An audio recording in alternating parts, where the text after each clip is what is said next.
పేలుళ్ల కుట్ర కేసులో సిరాజ్ సమీర్లను కస్టడీకి తీసుకుని ప్రశ్నిస్తున్నారు అధికారులు. సిరాజ్ సమీర్లను ఎన్ఐఏ, ఏటీఎస్ అధికారులు ప్రశ్నిస్తున్నారు. విచారణలో మరిన్ని పేలుళ్ల కుట్ర కోణాలు బయటపడే అవకాశం ఉంది. సిరాజ్ ఉగ్ర కోణాలు తెలుసుకుంటోంది ఎన్ఐఏ. ఏ నగరాలను టార్గెట్ చేశాడన్న వివరాలు రాబడుతున్నారు ఎన్ఐఏ అధికారులు. ఎవరితో కాంటాక్ట్ అయ్యారు, ఎవరిని టార్గెట్ చేశారు, ఎప్పుడు దాడి చేయాలనుకున్నారా దానిపై ప్రశ్నలు సంధిస్తున్నారు.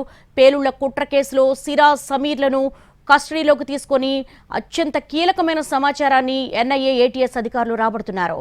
విచారణలో మరిన్ని పేలుళ్ల కుట్ర కోణాలు బయటపడే అవకాశం ఉంది.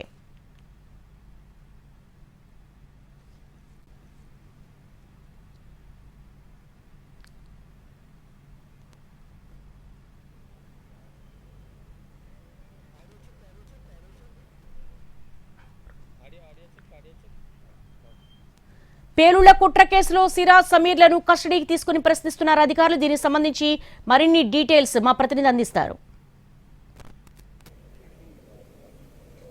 వెంకట్ దేవి, ఇప్పుడు చూసుకుంటే విజయనగరంలోని ఏదైతే సిరాజ్ అలాగే సమీర్లను ఇద్దరిని కూడా కస్టడీకి పోలీసులు తీసుకున్నారు. ప్రస్తుతం పీటీసీ ఏదైతే విజయనగరంలోని పీటీసీ ఉంది, పీటీసీలో వాళ్ళిద్దరిని కూడా ఒక ప్రత్యేక గదులను ఏర్పాటు చేసి అక్కడే ఇంట్రాగేట్ చేస్తున్నారు. పూర్తిగా విచారణ అయితే చేస్తూనే ఉన్నారు. ఈ విచారణలో ఎన్ఐఏతో పాటు యాంటీ టెర్రరిస్ట్ స్క్వాడ్ కూడా ఆ ఉన్నతాధికారులు కూడా వచ్చి పూర్తిగా ఇప్పుడు విచారణ చేస్తున్న పరిస్థితి ఉంది. ప్రధానంగా సిరాజ్ యొక్క పరిచయాలు, ఎవరెవరితో కాంటాక్ట్స్ అయ్యాడు, ఏ దేశాల వాళ్ళతో కాంటాక్ట్ అయ్యాడు, అలాగే వీళ్ళు ఇటీవల కాలంలో ఢిల్లీతో పాటు మహారాష్ట్ర అలాగే ఉత్తరప్రదేశ్ ఈ ప్రాంతాల్లో ఏవైతే సిరాజ్ వెళ్ళిన పరిస్థితులు ఉన్నాయో ఆ నేపథ్యంలో ఎవరెవరిని కలిశాడు అన్న కోణంలో పూర్తిగా దర్యాప్తు వాళ్ళైతే విచారణ చేస్తున్నట్టు తెలుస్తోంది. అలాగే ఇక్కడ ప్రధానంగా ఈ ఉగ్ర కోణాలని, ఉగ్ర దాడులకి ఎట్లాంటి ప్లాన్ చేశాడు,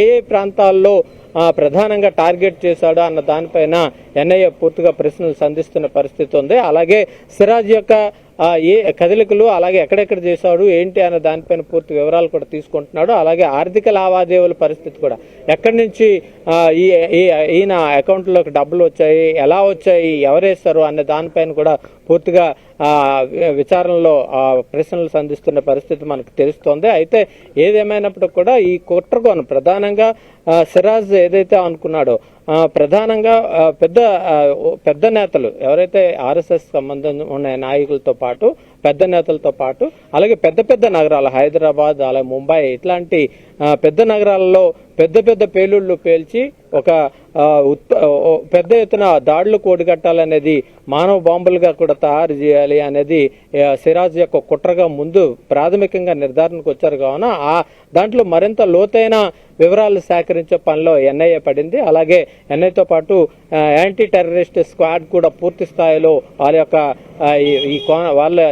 వాళ్ళకు కావాల్సిన అంశాలపైన పూర్తిగా కూడా విచారణ చేస్తున్న పరిస్థితి. ఉదయం 11 గంటల నుంచి పూర్తి స్థాయిలో ఇప్పటి వరకు కూడా ఎన్ఐఏ ముగ్గురు అధికారులు, ఎన్ఐఏకి సంబంధించి ముగ్గురు, అలాగే యాంటీ టెర్రరిస్ట్ స్క్వాడ్ కింద మరొకరు, లోకల్ పోలీసు 5 కలిసి పూర్తి స్థాయిలో విచారణలో భాగస్వాములై ఉన్నారు. ప్రతి వివరాలను కూడా పూర్తి స్థాయిలో ఈ 7 రోజుల పాటు ఏవైతే కస్టడీకి తీసుకున్నారో ఈ 7 రోజులు కూడా విలువైన సమయం కావున పూర్తిగా అన్ని వివరాలు, అన్ని కోణాలు, కుట్ర కోణాలు, ప్రధానంగా ఏ కుట్ర కోణాలు ఏ ప్రాంతాల్లో ప్లాన్ చేశాడు అనే దానిపైన తెలుసుకునే ప్రయత్నం చేస్తున్నారు. అలాగే ఉగ్ర లింకులను కూడా ఈ స్థాయి ఎవరైతే లింకులు ఉన్నాయో ఈయనతో పాటు పెద్ద ఎవరైతే ఈ మత పెద్దలు ఉన్నారో వాళ్ళందరితో కూడా ఆ సంబంధాలని పూర్తిగా తెలుసుకునే ప్రయత్నం అయితే ఎన్ఐఏ చేస్తుంది అని చెప్పొచ్చు. దేవి.